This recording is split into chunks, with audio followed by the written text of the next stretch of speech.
Hi guys, Chris Parkin here for 106. Just going to give you a walkthrough of the clone stamp tool and some of the tricks and tips that you can use. We'll follow through the specific PDF to start with, and then go into some more advanced detail for those of you who are after it, followed by a time-lapse, if things work properly, of me editing it. The time-lapse is about 1 second, one image every second, so it's compressed into a much shorter time period, but it'll give you an idea of the detail that you end up going into to try and do this type of thing. Okay, so first things first, save as, and we're going to save it as a Photoshop document, which means that we've got the ability to undo things and go back, and you're not working on the original JPEG. Now, the documents aren't going to tell you to do that. That's presumed that you're going to do this in all the resizing and bits and pieces. Otherwise, you'd be reading the same thing for 16 weeks in a row. So, okay, so clone tool. We're after this one here, which is the clone stamps tool. Shortcut key is S on your keyboard. A couple of things to check before you start. Make sure that your blend mode is normal. If you've got it on darken or multiply or overlay or some of the others, you can end up with weird things happening. They are really useful for later, and we will go into that in more detail, but for now just make sure it's set to normal.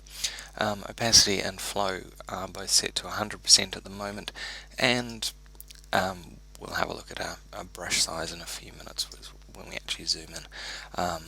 So the first way I'm going to do this is the destructive version, and we'll show you how to do non-destructive work as well. So one of the key things when you're doing cloning work is to zoom in. The more you zoom in, the more likely you are to be able to see where the issues are and what's going to work and what's not. Okay, so the first thing we're going to do is we're going to clone out some of the skyline area. Now, you can use different sized brushes, and it depends on how big an area you're going to clone out and how much detail there is as to what size brush you really need to use. And we'll start with a very small brush. Now, two ways of changing your brush size. You can go up here and reduce the size here, or you can use the square bracket keys on your keyboard. If you are using the square bracket keys, make sure that's closed, because otherwise it'll start trying to type a number in and it doesn't work. So we're going to have to hold down Alt and choose our clone point, and in this case we're going to choose the point just here, which is a piece of rock that looks very similar to the piece of rock that we're going to clone out. So you can see I've used the same line there, and that's managed to get rid of it quite happily.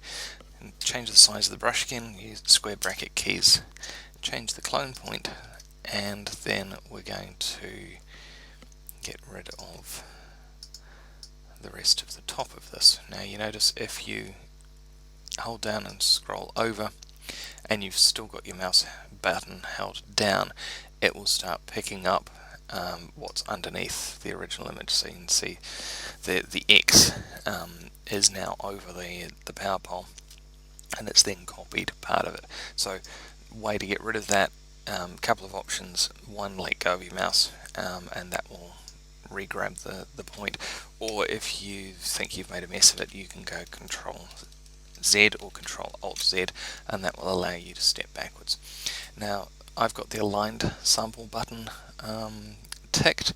If you don't have it ticked and you select a point, then it's going to permanently use that point.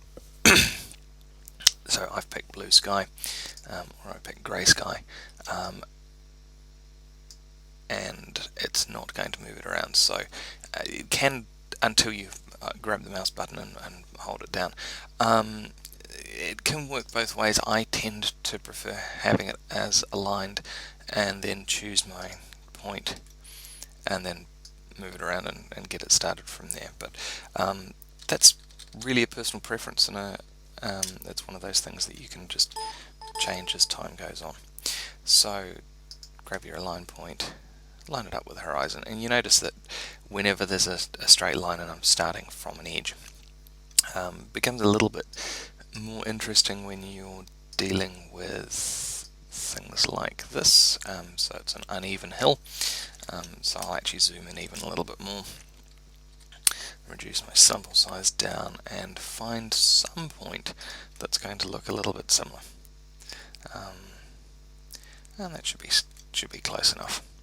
And this is really fiddly fine detail, but hey, it means that when you do it with this much detail, then when you zoom out, it becomes almost impossible to spot what's gone on there.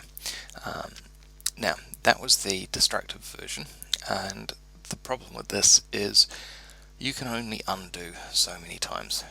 So if I go to Window and History, there we go.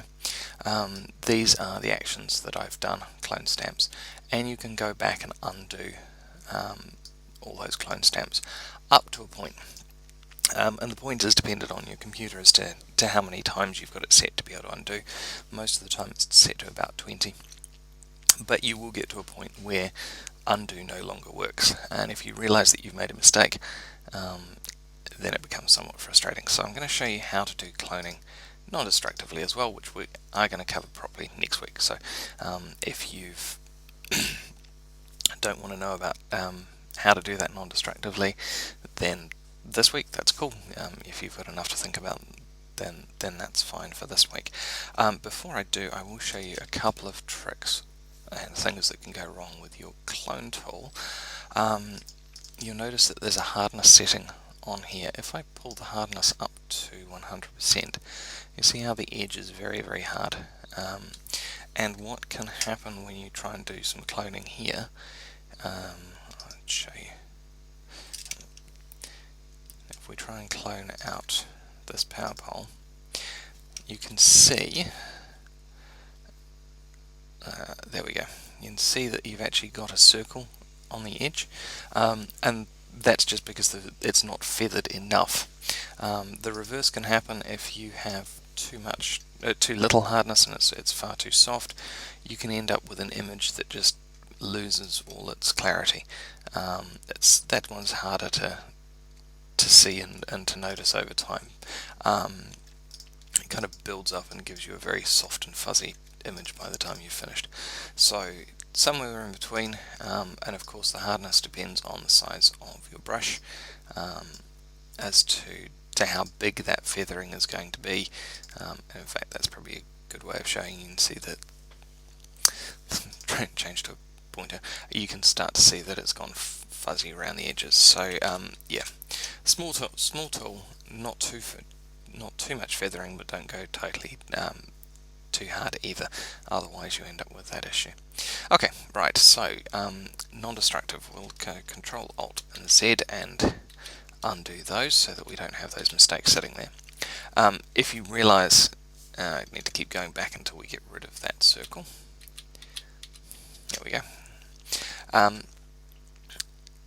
If you've saved the image and you've lost the history or you've gone too far, then you can find yourself in a point where you can't undo, and that's why this non-destructive option comes in rather helpful. So we create a new layer, which you can do by just clicking on this new layer button, or you can go Layer, New, and it will just give us a blank page. Now these checkerboards, turn this off so you can actually see it on the main page, just so show that the image is transparent. So there's currently nothing excuse me, nothing in that image, and you can see these eye buttons allow you to turn the layers on and off. And again, we will go into this in more detail in a couple of weeks time, but for those of you who are already really familiar with cloning, then it's an interesting step and you might as well get ahead of yourself a little bit. Okay, so we need to make sure that we're sampling all layers. If you have just current layer selected, then because there's nothing on that layer, nothing's going to happen. You can have current or below, or you can have all layers, and that's either of those are fine. So we'll go zoom in again, change the size of our brush, there we go, and hold down Alt, and you're simply going to do exactly the same thing as we've been doing with the previous version, oops, I didn't mean to grab the the rock there. When you duplicate things like rocks, sorry, forgot to say I'm using Control Plus to zoom in. If you duplicate things like rocks that show up really well, you tend to notice those as patterns and problems, much more so than you do if you're just cloning blades of grass. And you notice that when I've got this shadow falling over the land, if you can make sure that you select a piece of shadow that lines up with it, it's going to be much less prominent to the eye when somebody's looking at it. So that means changing that cloning point as time goes on. Generally, the more times you can change it, the better the overall result tends to be. Okay, I'll just finish this off. There we go. Grab that piece of rock there.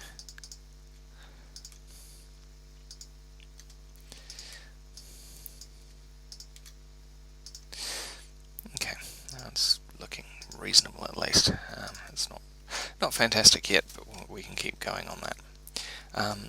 But now what you can do is you can zoom out and you can turn that on and off. And if you can see a pattern within the area that you've just put down, then it becomes much easier to go and fix it. So there's a bit of a pattern between those circles that I've put in there. So I can go and get rid of that, zoom back out, and that shadow of the rock now looks more realistic. And it means that you can just turn that on and off and see where you've done things and where you haven't. Before I forget, watch out for these things. They're dust spots, and they're a pain in the neck for a photographer. What happens is you get very tiny pieces of dust on your sensor, and they block the light. Didn't used to be a problem in the film days because every piece of film was new. You had other problems like scratches and things, but you didn't have that issue. So there's a few ways of cleaning them. You can clean them off the actual sensor, but worst case scenario, if you've got an image with them on, you just need to clone them out and remove them from that point. Okay, so I'm going to stop chatting and start the time lapse, if I can get that to work, and show you what the finished product would look like. Hopefully that makes sense and you've picked up a few tips and tricks for this week. Get stuck in, and if you're stuck with things, then drop your tutor a line and let them know. Cool, have a good week.